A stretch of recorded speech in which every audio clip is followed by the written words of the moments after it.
Welcome back to the rest of the story. After watching a couple of videos from the farm show down in Kentucky, one thing that I saw that really stood out to me that I was really interested in was from Great Plains, and that is their, was it turbo chisel.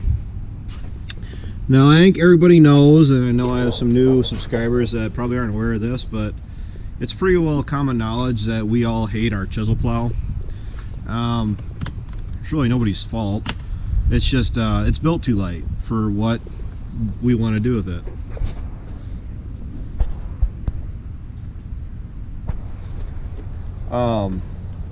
Yeah, my GoPro's running on fumes, so I'm gonna try to do this quick. But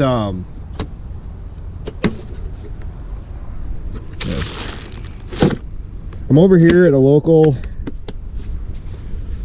auction, or I think it's a once a year sale, and just by pure chance I came across this. This is a 9-shank. It isn't used, but I gotta say, for how much use it looks like it's gotten, it wasn't used very much. Granted, I don't know why the person in particular, whoever had it before this, didn't really run it over. Maybe they didn't have many acres. But when it comes to looking for a different tillage tool, primary tillage, such for replacing our chisel plow, I've done a lot of wondering about going with something like this.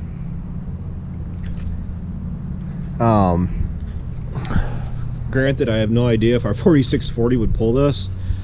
That is yet another thing that we have going on against us when it comes to tillage and field work, is that we only have one big tractor that could do a lot of heavy work.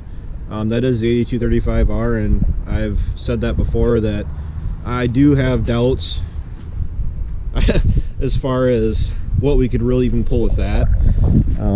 The 8235 is used pretty heavily in the fall. There's not very many, it's not really often in the fall that it's available for doing much for primary tillage. That's why we use the 4640 for chisel plowing. We do pull it, or use the 82 for anhydrous from the grain cart, and also on the VT, and I think we'd be asking an awful lot out of it to expect it to do all the primary tillage also. So maybe this isn't something we could be even realistically looking at right now. Something else that is on my mind when it comes to tillage is using the chisel plow that we have now. It's not fast enough. It's only a 9-shank. It's only a little over a 12-foot wide pass.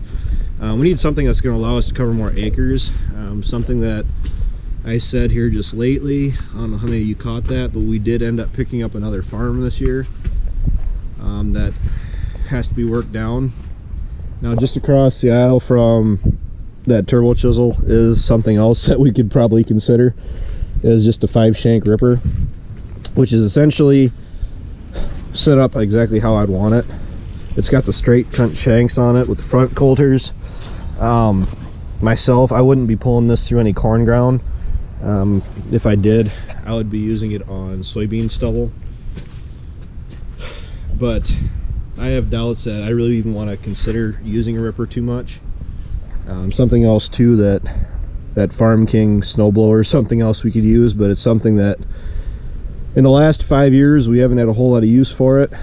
But I don't come to any auctions. I couldn't tell you the last time, other than our own auction, the last time I've been to one. Well, the auction I was to before our last one, before ours, was 4 years before ours, and then I hadn't been to one even before that. My family never really went to them. But there are a lot of hidden gems that you could find out here, a lot of good deals, if you're willing to come out and look. I mean, from where I'm at right now, just driving through, the turbo chisel really stands out to me. I always wanted to try a Massey Ferguson. That 8670 would sure make a nice addition to the farm. But as far as being able to buy anything right now, if I came to the sale, I wouldn't be surprised if I couldn't pick up the turbo, or not the turbo chisel, this ripper, and even that snowblower. I mean, I could probably go buy them right now if I really wanted to, out of pocket. It's just, auctions have their place. What this comes with too, I just happened to notice, it comes with penetrometer. Basically all it is, you stick it into the ground when you're out in your field, shove it down in, and see how far you can push it down without getting any resistance.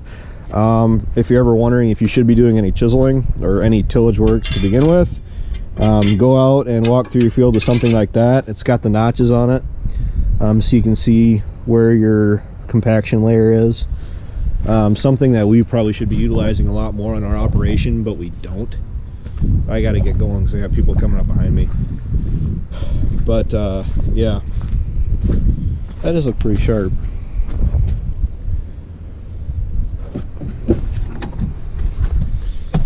But myself, things are, turn the radio off here.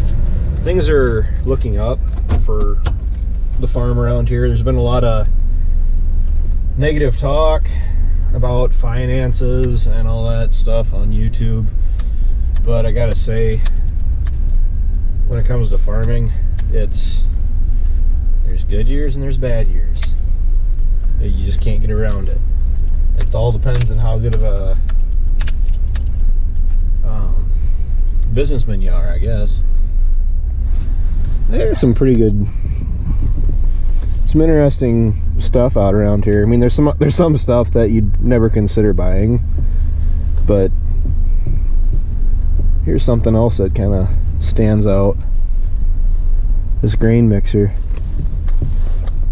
That looks like that's hardly been pulled out of the shed, unless somebody refurnished it. But that looks really sharp.